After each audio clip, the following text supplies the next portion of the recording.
Всеки ден сме изправени пред кръстопът. Възможността за бързи, но моментални удоволствия или пътят към дългосрочно щастие, който изисква жертви и усилия. И така всяко действие, всяко решение, което правим, формира пътя на бъдещето ни. За щастие, където и да се намираме в живота, винаги може да бъдем по-добре. Всичко зависи от нас самите, нашата сила, дисциплина и самоконтрол. Днес ще разгледаме най-важните идеи от книгата "Силата на самоконтрола", написана от Ран Холидей, който също е написал още страхотни книги за личностно развитие, като една от тях е "Егото е твой враг", която силно ви препоръчвам. Често си задаваме въпроса как да изберем правилното. Често се обсъжда понятието за дисциплина като нещо, което ни лишава от удоволствие и свобода. Но аз ви предизвиквам да погледнем по-дълбоко. Дисциплината не е лишение, а инвестиция в вас самите и бъдещето ви. Има една крачка, която трябва да направим преди всичко друго. Да овладеем себе си. Всеки лидер и усъвършенства себе си човек винаги е разбирал това. За да завладееш света, трябва първо да овладееш себе си. В това видео ще ви помогна да създадете по-силен самоконтрол, да изградите дисциплина и да погледнете на живота от друга гледна точка, в която трудностите и преградите са всъщност част от нас и те са ни необходими, за да израснем и да бъдем най-добрата версия на себе си. Нека започнем с 4 добродетели: смелостта, умереността, справедливостта и мъдростта. Те не само са абстрактни концепции, а насоки, по които да водим живота си. Смелостта ни дава да изберем пътя на истината и промените. Умереността ни учи как да балансираме и да се справяме с изкушенията на ежедневието. Справедливостта ни учи да бъдем честни към себе си и към другите. И последният добродетел, но не на последно място, е мъдростта, която ни позволява да виждаме света като цяло и да правим мъдрите избори. Да продължим с началната глава, а именно външността, или казано по друг начин, нашето тяло. Да се грижи за тялото си е да се грижи за своя храм, където живее Бог и душата ти. Този цитат ни напомня, че тялото ни е нещо свещено, с което трябва да се отнасяме внимание и уважение. Грижата за нашето тяло не е лишение, а по-скоро подарък, който правим на себе си. Да се грижим за нашето тяло не е просто акт на самолюбие, а инвестиция в нашето бъдеще. Представете си тялото си като храм, където живее вашия дух. Храмът изисква поддръжка, така и нашето тяло се нуждае от внимание и добра грижа. Не е лишение да се храним здравословно и да избягваме алкохола. Вместо това е начин да почитаме и уважаваме себе си. Авторът на книгата ни съветва да атакуваме зората. Да действаме предварително може да се окаже ключът към постигане на по-добър контрол над себе си и над своето време. Атакувай зората не е просто празно изразително средство, а по-скоро мощно насърчително послание, което ни припомня за силата на ранното стартиране на деня. Когато започваме деня си рано, предварително планираме и действаме, ние създаваме възможност да изпреварим потока на събития и да поемем активен контрол на това, което се случва в нашия живот. Този подход не само ни предоставя предимство пред другите, но ни позволява да максимализираме нашия потенциал. Ключът към успеха в този контекст се крие във внимателното планиране и изпълнение на действията ни преди останалите да се събудят. Като си поставим цели и разработим стратегия за тяхното постигане, ние създаваме основа за по-голяма ефективност и продуктивност през деня. Предварителното действие ни дава възможност да се концентрираме върху нашите цели и да работим по тях, преди да бъдем прекъснати от външни фактори или други ангажименти. Това ни позволява да се фокусираме върху важните задачи и да ги изпълним с максимална ангажираност и енергия. Когато действаме предварително, ние създаваме по-голяма стойност за себе си, като използваме времето си по-ефективно и продуктивно. Този подход ни помага да развием дисциплинирани навици, които в крайна сметка ни водят към постигане на по-високи нива на успех и удовлетворение в живота. Не може да не споменем за нещо изключително важно за нашето тяло и здраве, а именно тренировки. Друг важен аспект на самоконтрола е ангажирането с тренировките и редовната физическа активност. Тренирането на нашето тяло не само има положителен ефект върху нашата физическа форма, но също така играе ключова роля в развитието на нашата дисциплина и усърдие. Чрез инвестиране на време и усилия в тренировките ние учим себе си да бъдем последователни и ангажирани с целите си. Процесът на трениране често изисква преодоляване на дискомфорт и стрес, което ни предизвиква да развиваме не само физическата издръжливост, но и усърдието и устойчивостта в всекидневните си усилия. Когато се справяме с задачи като подлагане на физическо натоварване и преодоляване на предизвикателства, ние изграждаме силна воля и характер. Това не само помага да се чувстваме по-добре в нашите тела, но и също така ни въоръжава със знания и умения за преодоляване на трудности в други аспекти на живота. Редовната тренировка и физическата активност ни помагат да поддържаме здравословно тяло, но също така ни предоставят ценен опит за самоконтрол и самодисциплина. Те ни учат да поемаме отговорност за собственото си благополучие и да се стремим към непрекъснато усъвършенстване и развитие, естествено, както физически, така и емоционално и умствено. Много е неприятно, когато нещо е некомфортно, нали? Всъщност, тогава се развиваме. Търсенето на дискомфорт и подлагането на себе си на стрес и неудобни ситуации също е ключов елемент в тренирането на нашата психика и изграждането на характер. Като се изправим срещу предизвикателства и се примирим с неудобството, ние не само развиваме по-силен вътрешен фокус и устойчивост, но изграждаме по-здрав и устойчив характер. Честите сблъсквания за дискомфортни ситуации ни учат да се адаптираме и да се справяме с различни видове стрес. Такова трениране на психиката ни подготвя за разнообразни предизвикателства в живота и ни предоставя инструменти и стратегии за справяне с тях. Чрез активното търсене на дискомфорт и подготовката си за различни сценарии, ние изграждаме по-гъвкав и устойчив характер, който е способен да се адаптира и да се справи с предизвикателствата на живота. Такова упражнение на психиката ни помага да се развиваме като личности и да постигаме по-голямо личностно и професионално благополучие. Нека ви попитам какво сте готови да понесете, защото това задава важен въпрос за всеки един от нас в живота. Неизбежно ще се сблъскваме с болка, загуби и предизвикателства по време на нашия житейски път. Важно е да запомним, че всяко такова преживяване е част от процеса на растеж и развитие и не трябва да се отказваме от нашите цели и мечти, независимо от трудностите, с които срещаме. Да бъдеш дисциплиниран означава да имаш ясно определени цели и да си посветен на тяхното постигане, дори и при най-трудните обстоятелства. Нищо не трябва да възпрепятства твоята стремеж към успех и постижения. Независимо колко труден може да бъде пътят, когато имаме ясно определени цели и сме решени да ги постигнем, ние сме способни да преодолеем всички препятствия, които се появяват на нашия път. Никога не трябва да забравяме, че всяко преживяване на болка или загуба носи в себе си възможност за усвояване на важни уроци и растеж като личности. Трудностите, с които се сблъскваме, ни предоставят възможност да станем по-силни, по-мъдри и по-добри версии на себе си. Така че бъдете готови да понесете трудностите по пътя си, да преодолявате препятствията и да продължавате напред, без значение колко трудно може да изглежда. Вашият ангажимент и дисциплина са ключът към успеха и постигането на вашите цели. Но нещо много важно е и сънят. Може да кажем, че съществуват повече от един тип дисциплина.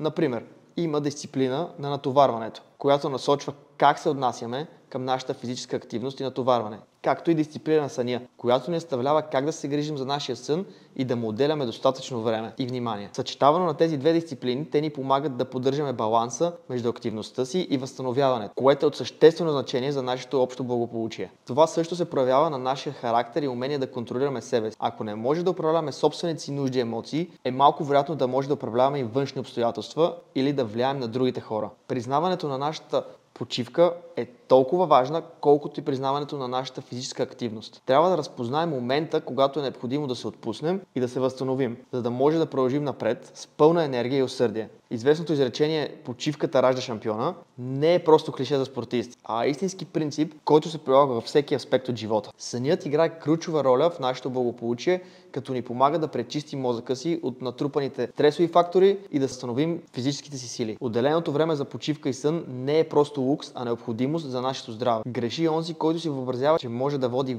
възвишен духовен живот, ако тялото му мътне в леност и разкош. Лев Толстой.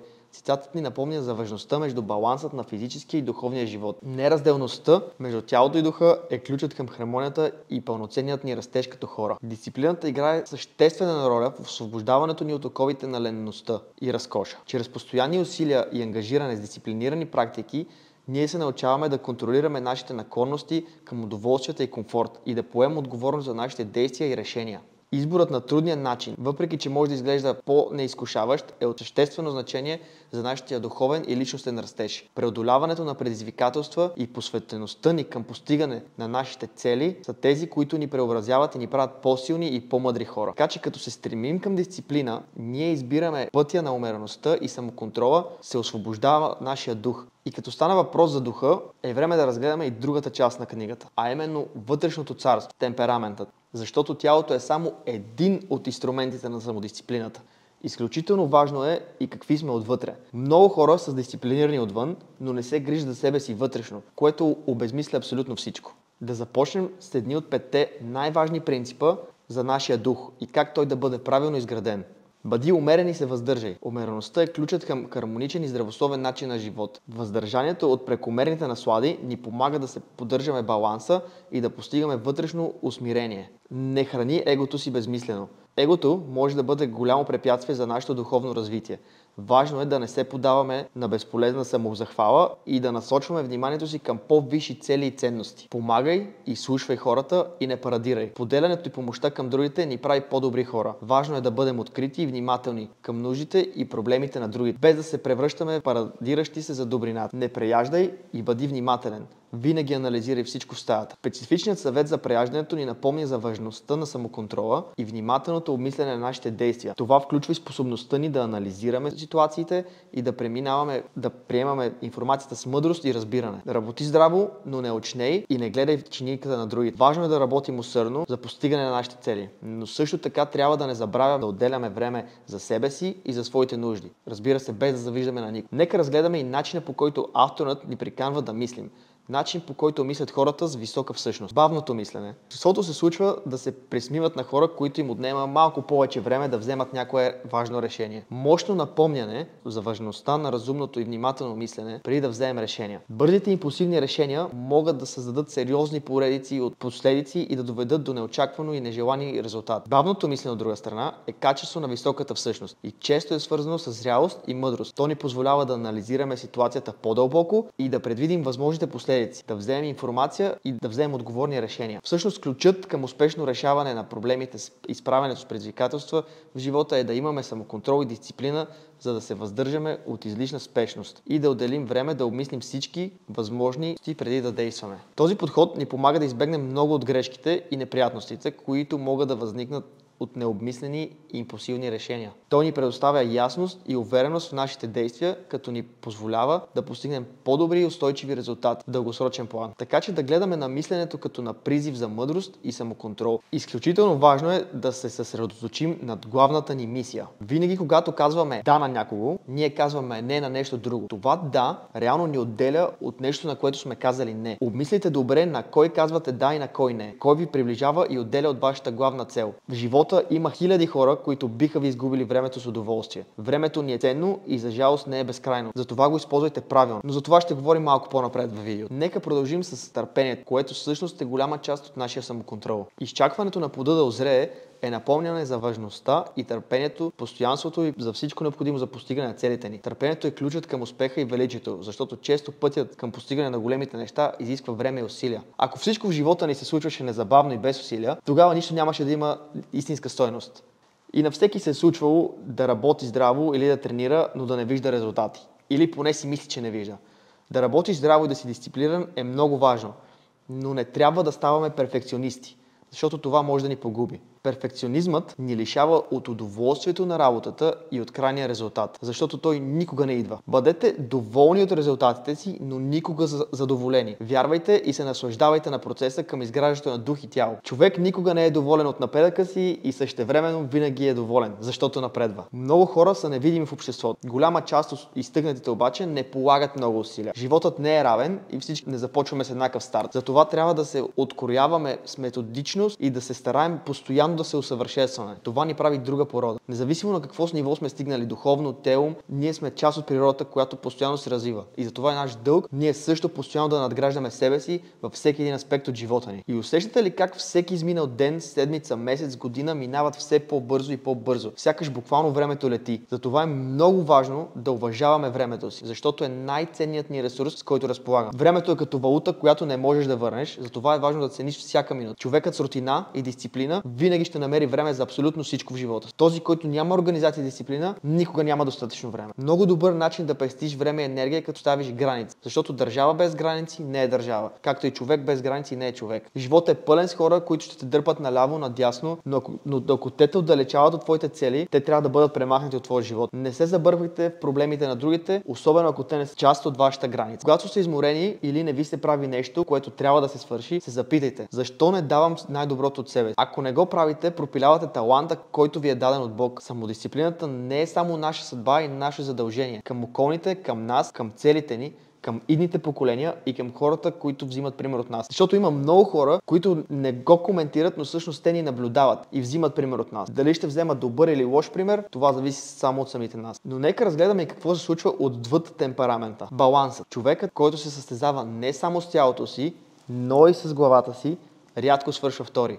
Това е цитат на Пит Карил, който ни напомня за важността на психиката и подготовката, стратегическото мислене във всяка една ситуация. Успехът често зависи не само от физическата ни подготовка, но и от нашата ментална настройка. Умението да анализираме и да създаваме стратегии. Физическата и психическата страна на нашето съществуване трябва да работят в съвършена хармония, за да постигаме максимални резултати. Когато нашето тяло, съзнание и дух са в синхрон, ние сме най-силната форма и сме способни да постигнем неща, които дори не подозираме. Трябва да се стремим към пълноценен баланс между физическата и менталната си подготовка, когато отделяме време и усилия за развитието на и двете страни на нашето съществуване. Това не само ни прави по-силни и устойчиви, но ни и открива нови възможности за растеж и успех. Кога последно поехте ангажимента на някой друг ваш близък, просто защото той не може да го направи? Да поемеш чуждото бреме е напомняне за важността и емпатията и готовността да помагаме на другите, когато са в беда или имат нужда от нашата подкрепа. Животът ни предлага много възможности да бъдем от полза на околните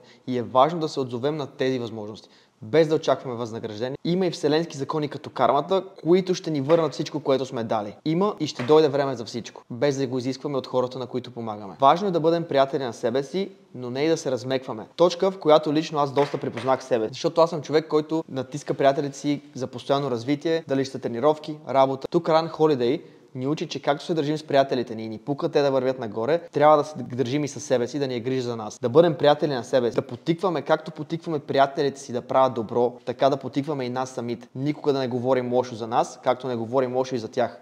Не турвете ума си с зли думи за себе си, когато правите грешки. Вместо това, използвайте самоконтрол и дисциплина, за да анализирате всяка една грешка и да научите нещо ново. Винаги изличайте позитивите от всяка лоша ситуация, защото във всяка една лоша ситуация има и нещо добро. И завършваме книгата с една последна и доста релевантна за край точка, а именно да знаеш кога да се оттеглиш с достоинство. Понякога да се оттеглиш също изисква дисциплина, да презаредиш сили, да признаеш грешка, да промениш тактика. Това са важни неща, които ако не правиш в нужната ситуация, ще загубиш много години от живота си в самоизмама. Независимо дали става въпрос за личен план, връзка с партньор или бизнес отношения. Винаги трябва да анализираме всяка една ситуация, да мислим няколко хода напред и да знаем кога е време да си тръгнем. А това се случва със силата на самоконтрола и дисциплината. Не забравяйте, дисциплината е там. Тя никога не ни е оставила. Ние сме тези, които оставяме нея. Тя винаги ще ни чака да се върне. И ние винаги можем да го направим. Благодаря ви, че бяхте с мен. Силно се надявам след това видео да натиснете залата, книгите, правилното хранене и развитието в повече. Да се стремите към един по-добър живот, въпреки малките спънки, през които трябва да минете. Защото през колкото повече трудности преминаваме, толкова по-лесно става. А вие ставате по-силни в всяко едно отношение. Създайте синхрон между тялото, духа, разума и ще се изненадате на какво сте способни. Аз също съм поел по този път и мога да ви гарантирам, че си заслужава всяка една трудност. Животът възнаграждава обилно и щедро хората, които не мързелуват и се стремат към постоянно развитие. А един истински дисциплиниран човек ще се абонира на канала, за да не изпусне нито една важна идея, която извличам от прочетените си книги.